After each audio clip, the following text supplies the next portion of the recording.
পটুয়াখালীতে বৃদ্ধা মাকে মুরগির খোপে আশ্রয় দিয়েছেন সন্তানরা।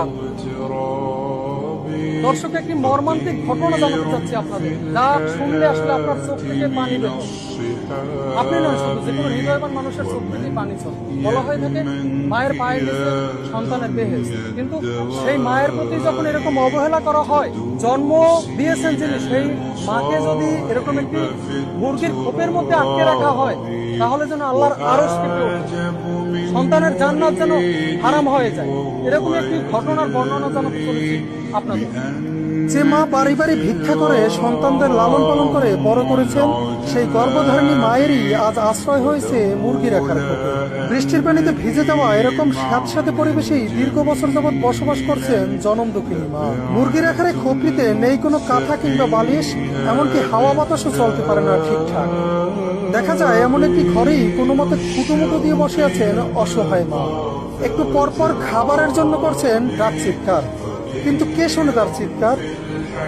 জানা যায় ঝড় বাদল যাই হোক না কেন, সকাল হলেই বৃদ্ধা মাকে মুরগির খোপে রেখে কাজে চলে যান সন্তান ও পুত্রবধূরা। এ সময় তাদের থাকার ঘরটিও রেখে যান তালাবদ্ধ।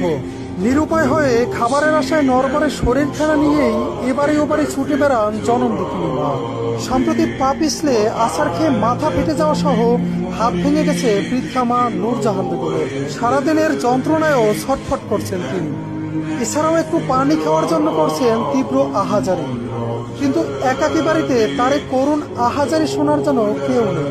কারণ আদরের ছেলেরা যে ঘর তালাবদ্ধ রেখে সকালবেলায় চলে যান এদিক সেদিক, ফেরেন আবার সন্ধ্যায়। সম্প্রতি বন্যা হওয়ার কারণে জোয়ারের পানিতে থই থই করছে নূরজাহান বেগমের খোপটির চারপাশ। এতে যেন তার মধ্যে কাজ করছে এক অজানা আতঙ্ক। দুঃখজনক এমন ঘটনাটি ঘটেছে পটুয়াখালী সদর উপজেলার লাউকাঠি ইউনিয়নের দক্ষিণ লাউকাঠি গ্রামে। অবহেলিত বৃদ্ধা মায়ের দুই সন্তানদের কাছে এ বিষয়ে জানতে চাইলেও তাদের কোথাও খুঁজে পাওয়া যায়নি।